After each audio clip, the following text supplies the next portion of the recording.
I want a divorce." Stunned by these words from my wife, Emily, I was at a loss for words. Emily had said this without giving me any reason at all. "My name is John, and I'm 28 years old. I live with just my wife. I work at an advertising agency.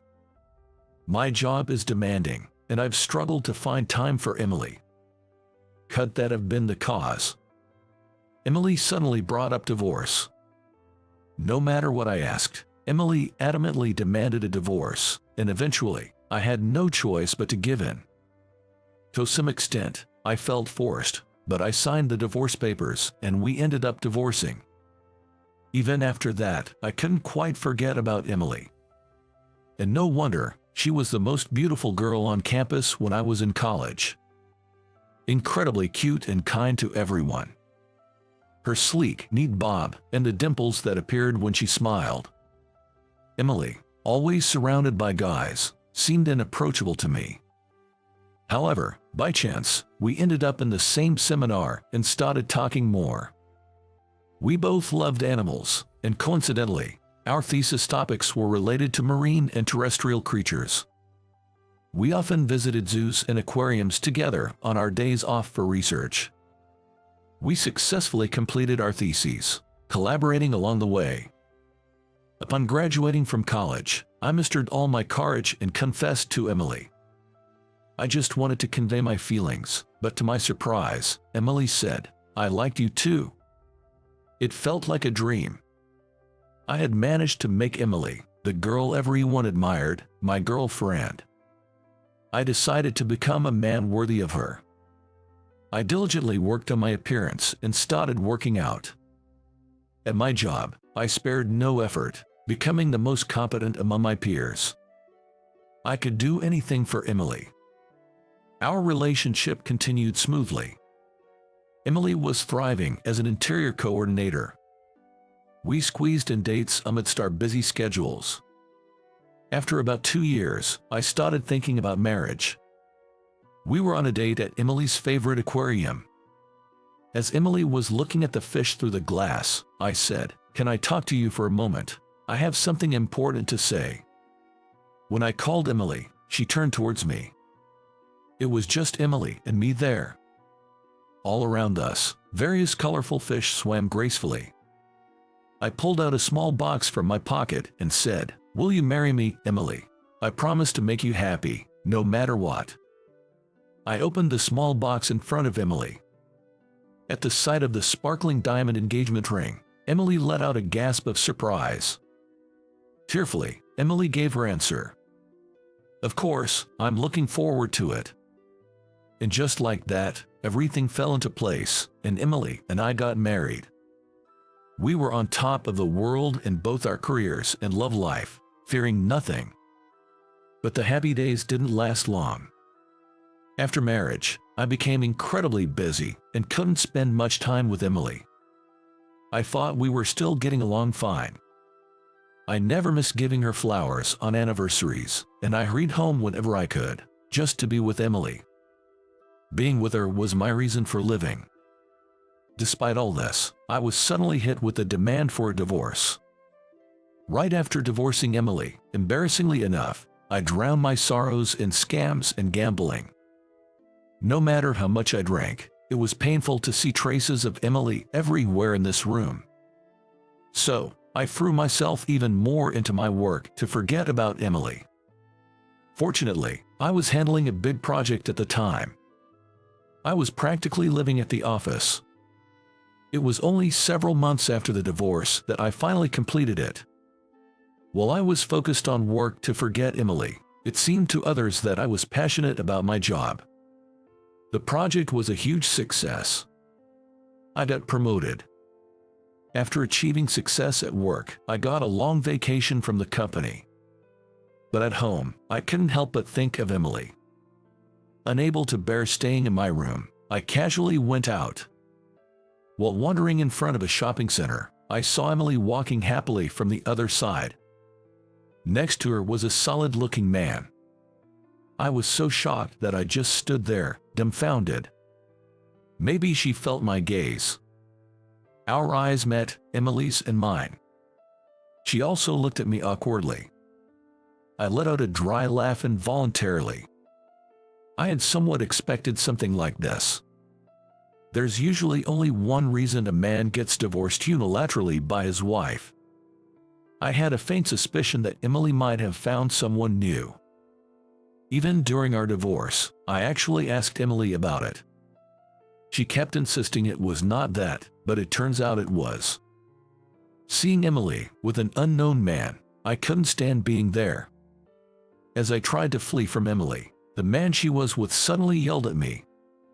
"Hey, don't run away," he called out to me loudly enough for the people around to hear, and even grabbed my arm to stop me. I had reached my limit. I finally snapped, grabbing the man by the collar and shouting back, "You stole Emily from me. What are you talking about?" Two men scuffling in front of the shopping center. The passers-by started murmuring. Then, "It's not like that, John. Please, listen to me." Finally, Emily, the person in question, began to speak. But I couldn't stop the emotions I had been bottling up from overflowing. The man with her desperately tried to restrain me as I was about to lash out. Thanks to him, I was spared from being reported to the police by the bystanders. Emily calmly tried to reason with me. She wanted to talk and explain everything. I was taken to a cafe by the man. Luckily, there were no other customers. A convenient setting for our awkward triangular discussion. In the tense atmosphere, Emily quietly began to speak. "The truth is, I only have a few months to live. I'm currently staying at a hospice run by this man, Brian." I was so shocked by this sudden revelation that I couldn't find the words. Her lifespan, hospice, Emily. It took about 10 seconds before I could fully grasp the situation, and all I could do was silently listen to Emily's story.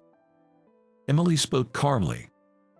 Soon after we married, she received a notification for re-examination during a health checkup for cervical cancer. I was busy with work day after day, and Emily had no pain, so neither of us suspected it was cancer. That's why Emily didn't rush to get the re-examination.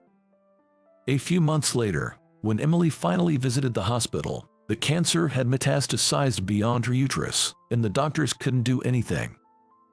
Emily was suddenly given a prognosis of her remaining life. After that, Emily struggled terribly with her thoughts. I was a young, promising professional in the prime of my career. We had just married, and sooner or later, we had to think about starting a family. Emily needed to be hospitalized for treatment, which would require a nursing attendant. If she told me about her illness, especially knowing she had a limited time left, I would probably abandon my work to stay with her. Emily, thinking about my life without her, wanted me to focus on my career. So, she decided not to tell me about her illness, not wanting to hinder me. Emily has decided to leave me for good. It seems she intends to play the villain, believing that by doing so, it'll spur me to move on and perhaps even make me feel better, as I'd want to prove her wrong. In fact, she thinks it might even help me cut ties with my lingering attachment to her, allowing me to remarry someone new. Emily's heart-wrenching act of deception. I was completely fooled by it. The man with her was the owner of the hospice where Emily was staying. Brian, the owner, had always opposed Emily's decision to continue lying and was angry that I was being deceived. He apologized repeatedly for yelling at me earlier. But there was one thing Emily hadn't anticipated. That was my continuing love for her.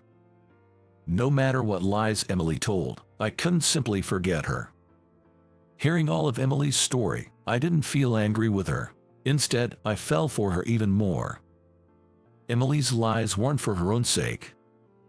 Rather, she was sincerely worried about my future after losing her, even sacrificing our life together.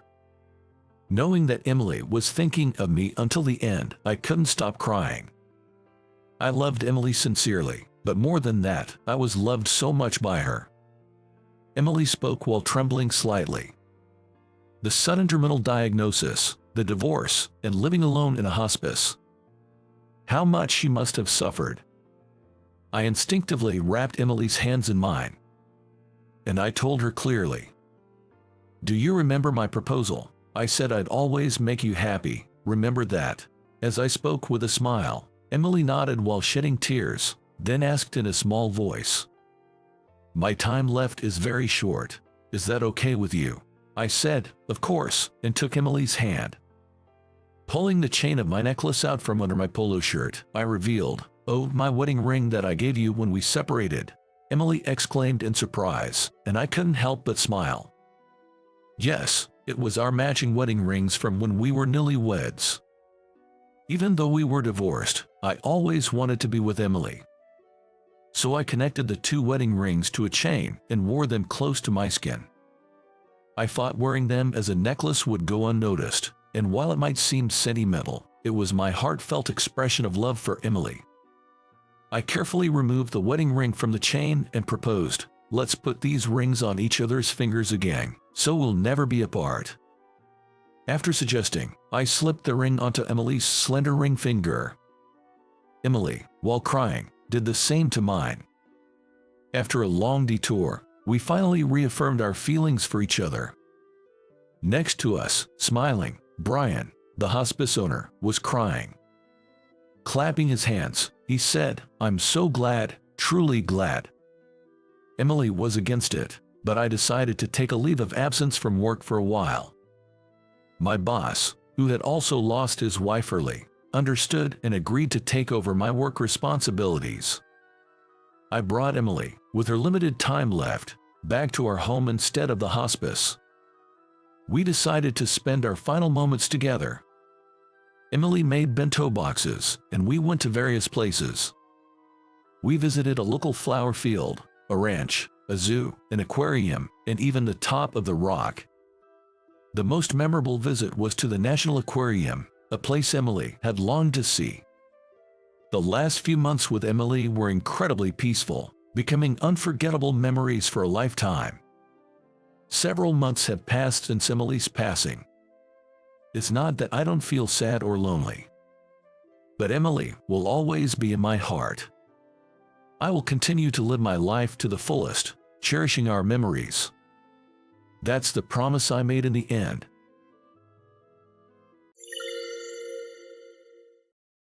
My name is Ken. I'm just an ordinary employee. 15 years ago, I lost my wife, Emily, in an accident. While the grief has gradually faded, there isn't a day that goes by without me thinking of Emily. I loved her so much that when I heard she had died in an accident, it was incredibly hard for me. The thought of Emily, who was always there for me, never appearing before my eyes again made me feel like my heart was being crushed, and I spent many nights crying. I was definitely at the lowest point in my life at that time. Now, somehow or other, I'm already 45 years old. Friends and family have suggested I remarry, but I'm not keen on the idea and have continued to decline. Deep down, I still believe Emily is the only one for me. I'm sure I'll remain single for life. That's what I thought, but a turning point suddenly arrived. It happened when I went to a client for contract negotiations. On that day, I was nervous for the first time in a while. The reason was that this time, my counterpart was the major corporation, Smith Group. Smith Group is a commercial company built from scratch by its president, Jack Smith. Its annual sales are incomparably higher than ours. Given that such a company might sign a contract with us, my boss, Will, handed this negotiation over to me, even though I was busy with other work. The responsibility is heavy, I muttered to myself, feeling the pressure. However, I've been in this career for over 20 years now. I've experienced quite a few situations. After my wife's death, I threw myself into my work to the extent that some of my colleagues started calling me the ace. Honestly, it's a bit embarrassing to be called that, but wanting to live up to expectations, I put my all into the negotiation. Then, as per your request, The person in charge smiled at me. It was the moment the deal was sealed. "Thank you very much," I said, greeting them, then let out a sigh of relief. There are some details to work out, so I'll be visiting Smith Group for the next 2 to 3 weeks to explain. After setting the date and time, I left their office. When I called to report the successful negotiation, Will was ecstatic and said over the phone, "We're going out to drink tonight. For now." He asked me to return to the office at my leisure to discuss the details, so I boarded the bus. Maybe I should grab something to eat at a shop on the way. That's what I thought as I gazed at the shopping street outside the bus window. But when I saw a utility pole on a road slightly away from the shopping street, my heart skipped a beat. That place is still a painful spot for me. It's where Emily, my wife, died in an accident 15 years ago. She was trapped between a car and a wall near that pole. Just imagining your loved one in such a state is unbearably painful. I took a deep breath to calm myself. That's when it happened. Suddenly, a woman in front of me started gasping for air and crouched down in distress. I instinctively asked, "Are you okay?" She looked to be in her early 20s. She seemed about to collapse, so I wanted to support her, but not wanting to touch a young person without permission, I awkwardly moved my hands in the air. The woman said, "I'm okay," and forced a smile at me, but her face was turning increasingly pale. I couldn't just leave her like that, so even though it wasn't my intended stop, I suggested we get off the bus together. Then, I helped her to a bench at the bus stop and made her sit down. "Sorry for bothering you during your busy time. It's okay. I have some time as I'm just returning from a meeting." I responded with a smile to the woman, who looked apologetic with furrowed brows, reassuring her. She seemed to calm down a bit and started speaking again. "Thank you for helping me. It's strange. I thought I was okay lately." The woman weakly smiled. "Do you have any chronic illness? You've been holding your heart since a while back." When I asked her, she replied with a bitter smile, "Actually, my heart is fine. It's just that, due to a car accident in the past, I sometimes have these attacks." Just now on the bus, as she recalled the incident, tears began to stream down her face. I was surprised but quickly reassured her that she didn't need to explain if it was difficult. "Actually, I lost my wife in a traffic accident too. There was a time when I was scared just to see a car, so I understand how you feel." Hearing my words, the woman's eyes widened and she murmured softly, "Is that so?" It seemed she might have symptoms similar to depression. I didn't want her to talk about the accident because I didn't want her to relive the trauma. "Here, take this." I handed her a bottle of water I had bought from a vending machine near the bus stop. She took the water from me with an apologetic look on her face, yet gratefully said, "Thank you." I stayed with her until she calmed down, and after a while, she called a taxi and left in the opposite direction. It seemed resolved. But then, I noticed a shiny keychain on the ground. She must have dropped it before getting into the taxi. It was a basketball keychain with the names of an elementary school and a club team engraved on it. It could be a keepsake. I regretted not asking for her contact details, just in case. The next day, as I returned to Smith Group for a meeting, I suddenly heard a female voice exclaim, "Ah!" When I turned around, I saw the woman from the bus the day before. "You're from yesterday. Why are you here at our company?" "Ah, I'm here for a business meeting." After explaining the situation, she was surprised and said, "What a coincidence. Are you an employee here?" I asked. "Yes, I work here at the reception." "Oh, my name is Maria Smith." "Oh, I didn't introduce myself.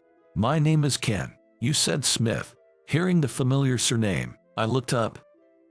Maria then said, "Yes, I'm the daughter of the president, Jack Smith." She said it with a shy smile. "I'm surprised. I had no idea you were the president's daughter." Amazed, I remembered the keychain I found and handed it to Maria. "Oh, I've been looking for this. Did you pick this up?" She seemed very surprised. I was planning to take the bus frequently for meetings with Smith Group, so I kept it with me, hoping to return it to you. If not, I plan to hand it over to the police. I'm glad I found you so soon. Relieved that I could return it, a smile spread across my face. Then, I noticed Maria's face turning red. Ken, you're such a kind person. I've never met a man as kind as you. She looked at me with a dreamy expression, then suddenly with a determined gaze. You're coming here tomorrow too, right? Yes. Her intense gaze made my heart skip a beat. Unexpectedly, I found myself receiving proactive advances from the president's daughter. Hey Ken, let's go out together sometime. Every time Maria saw me, she would come closer, inviting me on a date. A date? But I'm a 45-year-old man. What would people say if I went on a date with a young and beautiful woman like you? What's that? I'm a proper 23-year-old adult. I'm not a student, so you can't reject me like that. I chuckled awkwardly at Maria's devilish smile. I had never met such an assertive woman before. However, I continued to gently decline her invitations for a date. Considering her position as the daughter of the client's president, and the societal perspective on our age difference, which is over 20 years, there were endless barriers between me and Maria, but the biggest reason was the guilt I felt towards my deceased wife.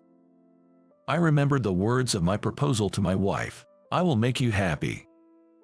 I knew my wife was no longer here, but I thought that dating Maria might make those words I said to my wife seem like a lie.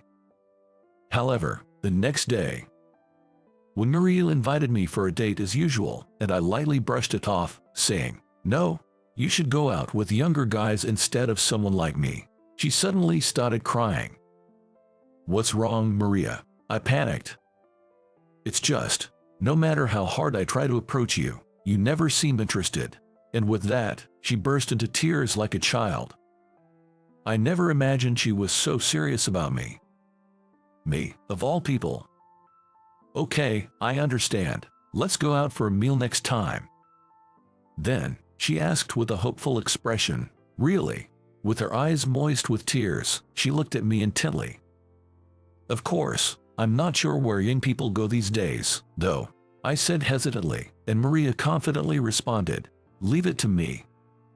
Seeing her face change from tears to a bright smile, I couldn't help but laugh at her quickly shifting expressions. And so, we ended up going on a date at a nearby cafe. Maria looked stunning in her casual clothes. She inherited her beauty from her mother, as she said. I thought that the wife of a major company's president would naturally be beautiful. My mother was quite proactive, you know. Maria spoke about her mother. She purposely went to my father's company, catching his eye and initiating conversations. A Real Panther, my mother is. A panther, huh? I silently thought that Maria definitely inherited that gene. As the date ended, Maria looked up at me with pleading eyes and asked, "Will you meet me again?" Yes.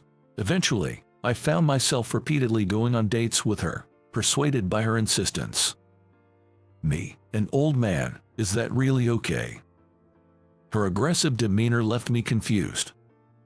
Yet, I could sense her seriousness, not just playing around. It was only a matter of time before my feelings started to waver as I faced her straightforwardness. One day, I sat in front of my wife's altar. "What should I do, Emily? I haven't felt this way in a long time. I'm really sorry." I apologized. I was spending more and more time thinking about Maria. Can I really allow myself to fall for Maria? Confused about my feelings and pondering my future, I remembered a conversation I had with my wife. "What would you do if I cheated on you?" she asked with a teasing smile. I was startled, but she quickly added, "It's just hypothetical." This was after a friend of hers divorced due to her husband's infidelity. They were a happy couple, but infidelity ended their relationship. It seemed she was shocked by that harsh reality. So she was curious and asked me. I replied, "I don't even want to think about you cheating." Then, Emily responded with a slightly happy expression, saying, "Is that so?" Then I asked, "What if I cheated on you?" Then she said, "Of course, I would divorce you," and glared at me in a loud voice. I was taken aback, but then she softened her expression and said, "But if I were to die early, you should find someone else and be happy." I was struck by her words. Remembering such a conversation now seemed so unexpected. But then, looking at my wife's portrait, I wondered, would Emily forgive me? Finally, I made a decision to respond sincerely to Maria's feelings, who cared for me so much. Later, I called Maria and asked her out on a date. She seemed a bit surprised and said, "It's unusual for you to ask me out." I planned to propose a relationship to Maria on that date. However, her response was shocking. "I can no longer meet you, Ken." I was momentarily stunned and asked calmly, "Is something wrong?" But Maria remained silent. "Is there someone else you like? I guess. An old man like me. You're tired of me." As I said that, she yelled at me, "Stop calling yourself an old man." After a while, I could hear her sobbing over the phone. She tearfully appealed to me. "I really like you, Ken. I just can't help it, but I can't. I don't deserve to be with you." I didn't understand what she meant as she continued crying. As Maria was about to hang up, saying goodbye, I urgently said, "Wait, please," trying desperately to stop her. "There's something I have to tell you." As I said this, Maria whispered, "Okay," and then added, "I have something to tell you too." She then suggested, "Can we go on one last date?" Since she insisted, I agreed to follow her to a place she wanted to visit. Days later, Maria led me to a location far from any typical date spot. It was near that shopping street. My heart started to beat uncomfortably fast. Maria, without a smile today. She led the way in silence. Where was she taking me? "Just a little further," she said, without looking back. Maria kept walking without looking at me. "No, it can't be," I murmured to myself repeatedly. Despite my disbelief, Maria continued walking towards that place, to the very spot where my wife had her accident. Then, Maria turned to face me once again. "This is where your previous wife died, right?" "Yes, it is." I had told Maria the details when she asked about my wife's death on our previous date. I remember her being shocked then. 15 years ago, after hearing about the accident, I suspected and checked. "I've seen your wife before." "What do you mean? Where?" Maria slowly opened her tightly sealed lips. "I was in the passenger seat of the car that hit your wife." I was stunned. The shocking revelation left me speechless. Maria continued apologizing through her tears. I'm sorry. The driver at the time of the accident was a 19-year-old university student. He didn't give off a distinctive character at first impression. Rather, he seemed quite serious. The car had a new driver's mark, and there was no sign of speeding or distracted driving. He had just gotten his license and was inexperienced. After entering a poorly visible road, my wife suddenly appeared in front of the car, and he tried to brake. But in his panic, he confused the accelerator and the brake, hitting my wife. I heard this testimony in court from the young driver. His words were sincere, and I could tell he was genuinely remorseful and trying to face his guilt. This made the accident even more tragic. The young driver was a university student and a basketball player. On weekends, he coached a basketball club at his old elementary school. That day, he was in the process of dropping off students at their homes. He seemed to be a kind-hearted person. Somehow, it felt wrong to blame just this student. There was no mirror at that corner, and no guardrail was installed. There were clear safety deficiencies. So, I told him to focus on safe driving in the future, and did not blame him further. After the accident, mirrors and guardrails were installed at the site, and I chose to believe that my wife's death was not in vain. This was all I vividly remembered. I had forgotten, but the young student Maria was in the car at the time. I didn't remember the name of the child in the passenger seat. According to Maria, the accident still haunts her in her dreams. The moment my wife was trapped between the car and the wall. I knew Maria had trauma from a car accident, but I never imagined it was from the perspective of the offender. The time she had a seizure on the bus was precisely when we passed the scene of the accident. I always wanted to bring flowers every year, but I couldn't. I'm so sorry. Maria continued to apologize tearfully. At the moment of the accident, I was talking to the coach. I innocently asked how my shots were that day. Then the accident happened. If I hadn't distracted the coach, maybe your wife wouldn't have died. Maria said this and then bowed deeply to me, saying, I won't come near you again. Her words pained me, and I instinctively said, Maria, it's not your fault, while stroking her head. That accident was beyond your control. You just happened to be in the next seat. You're not to blame. I don't want you to suffer anymore. Before I knew it, I was holding Maria in my arms. She cried in my embrace.